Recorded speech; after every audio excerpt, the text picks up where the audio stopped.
mencari bunga si anak dara di bawah sarang burung tempuang. Salam sembah pembuka bicara di hadapan Tuan dan Puan semua. Kita masuk episode 14, renungan pagi hari pertama untuk orang-orang awam, merupakan judul renungan pagi pertama. Ayat hafalan kita baca bersama-sama. Perkataan-perkataan yang kukatakan kepadamu adalah roh dan hidup. Yohanes 6 ayat 63. Alkitab ditulis bukan hanya untuk kaum cendekiawan. Sebaliknya Alkitab itu dirancang untuk orang awam. Kebenaran-kebenaran besar yang perlu demi memperoleh keselamatan sudah dinyatakan dengan jelas bagai siang hari, dan tidak seorang pun akan salah atau tersesat kecuali orang itu menurut pertimbangan pikirannya sendiri, gantinya kehendak Allah yang telah dinyatakan dengan jelas itu. Kita jangan berpegang pada kesaksian seseorang tentang pengajaran kitab suci, melainkan seharusnya mempelajari firman Allah bagi diri kita sendiri. Jika kita membiarkan orang lain berpikir untuk kita, maka tenaga kita akan timpang dan kemampuan menjadi sempit. Kesanggupan pikiran yang mulia itu dikerdilkan karena tidak digunakan dan dipusatkan kepada perkara-perkara yang berharga, sehingga menghilangkan kemampuan menangkap kedalaman makna firman Allah. Pikiran akan menjadi luas apabila digunakan untuk mencari hubungan perkara-perkara kitab suci, membandingkannya bagian demi bagian, serta perkara rohani dengan perkara rohani. Tidak ada yang lebih menguatkan pikiran melebihi belajar kitab suci. Tiada buku lain melebihinya yang begitu kuat meninggikan pikiran, memberikan kekuatan kepada kemampuan meluaskan kebenaran-kebenaran yang meninggikan dalam kitab suci. Jika firman Allah dipelajari dengan semestinya, maka manusia yang mempelajarinya akan mempunyai pikiran yang luas, sebuah tabiat yang mulia, dan tekad teguh yang jarang kelihatan pada zaman ini. Hanya sedikit saja manfaat yang diperoleh dari membaca kitab suci secara terburu-buru. Seseorang dapat membaca seluruh Alkitab, namun tidak berhasil melihat keindahannya serta mengerti kedalaman maknanya yang tersembunyi.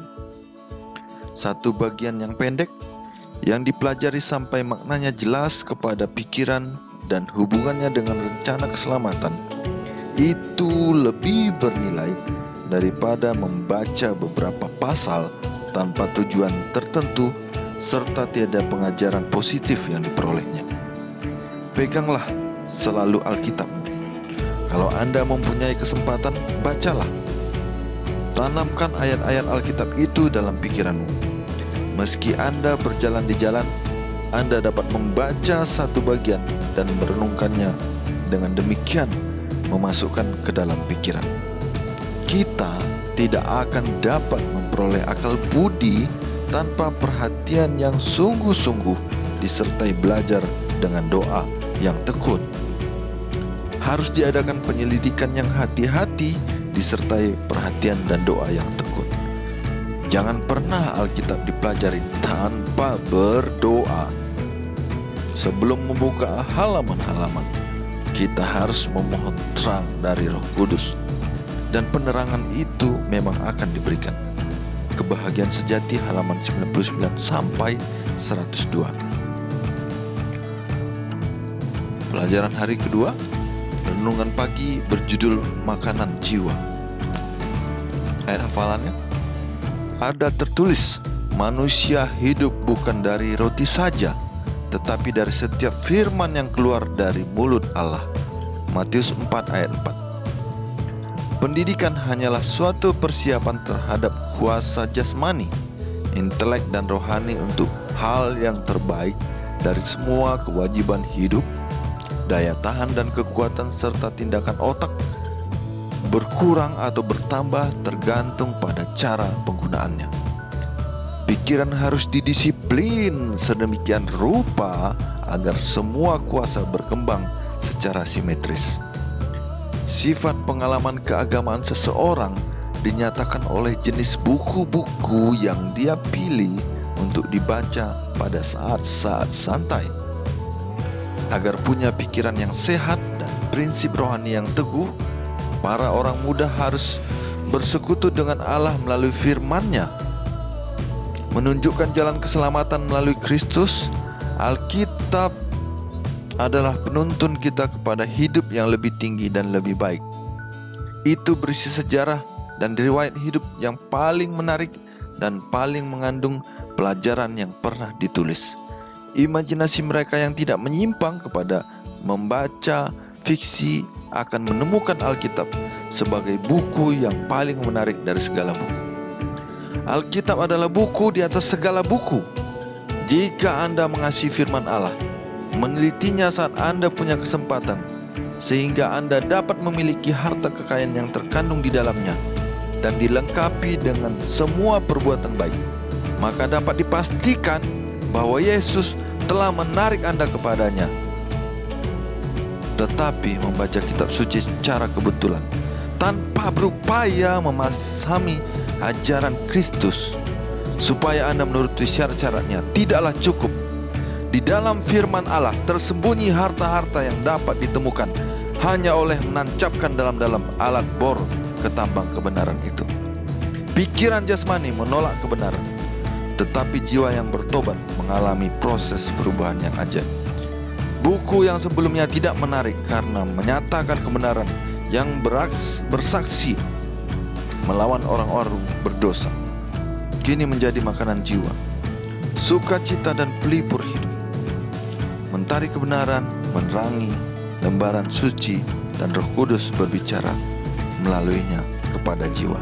Biarlah semua orang yang telah memperkuat cintanya terhadap bacaan murahan kini memalingkan perhatian mereka kepada firman nubuatan yang pasti. Ambillah Alkitab Anda dan mulailah belajar dengan minat yang segar dan catatan suci perjanjian lama dan baru. Semakin sering dan makin rajin Anda belajar Alkitab, akan tampak makin indah dan makin berkurang minat Anda pada bacaan murahan. Ikatlah Injil yang suci ini pada hati Anda. Itu akan menjadi sahabat dan penuntun Anda. Baca dalam Amanat kepada Orang Muda halaman 347, 349 sampai 350. Pelajaran ketiga berjudul satu-satunya peraturan dari iman. Ayat hafalan, sesungguhnya barang siapa mendengar perkataanku dan percaya kepada Dia yang mengutus aku, ia mempunyai hidup yang kekal. Yohanes 5 ayat 24. Alkitab adalah satu-satunya peraturan dari iman dan ajaran-ajaran. Orang-orang yang mengajarkan pelajaran yang paling saleh yang pernah diberikan kepada dunia haruslah mendisiplin pikiran untuk memahami artinya yang paling penting. Memahami tema penebusan memerlukan waktu belajar dengan penuh pemusatan pikiran, dan kedalamannya tetap tidak akan dinyatakan sepenuhnya. Engkau tidak perlu merasa takut terhadap tema yang ajaib ini. Minumlah dari sumur keselamatan dengan sepuas-puasnya. Pergilah seorang diri ke sumbernya, agar engkau dipenuhi dengan kesegaran. Agar Yesus diam di dalam dirimu sebagai sumber yang dipenuhi dengan kesegaran. Agar Yesus memancarkan air sampai kehidupan yang kekal. Hanya kebenaran Allah dan agama Alkitab yang akan bertahan menghadapi ujian di hari pengadilan.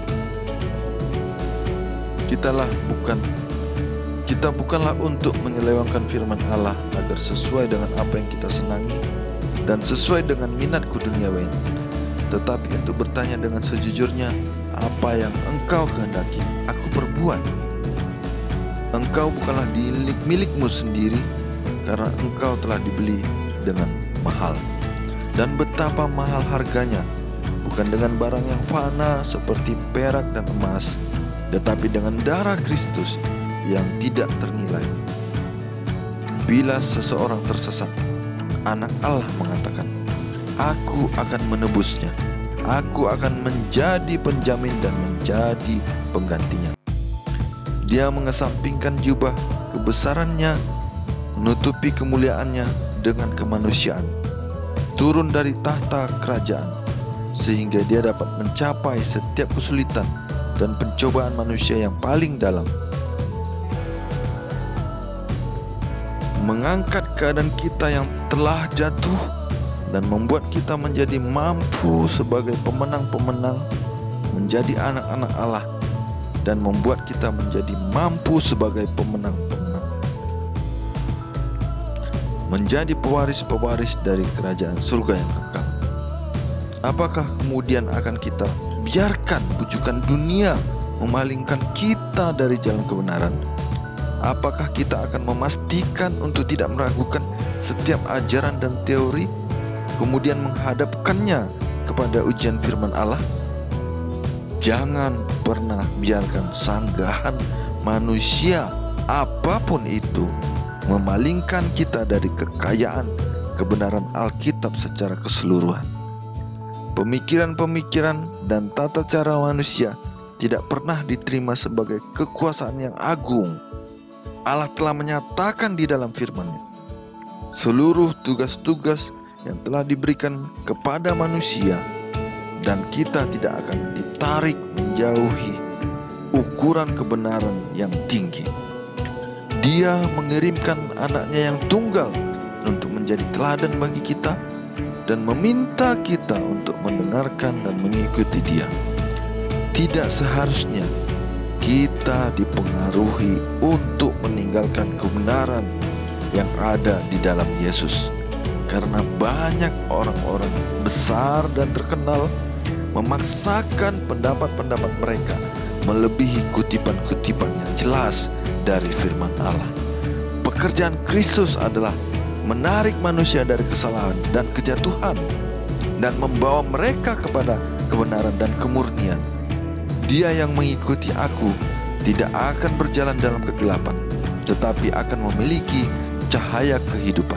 Yohanes 8 ayat 12. Dikutip juga dari Dasar-dasar Pendidikan halaman 129, 130 sampai 132. Anak gembala pandai bersulap. Sulap dimainkan di tengah hari.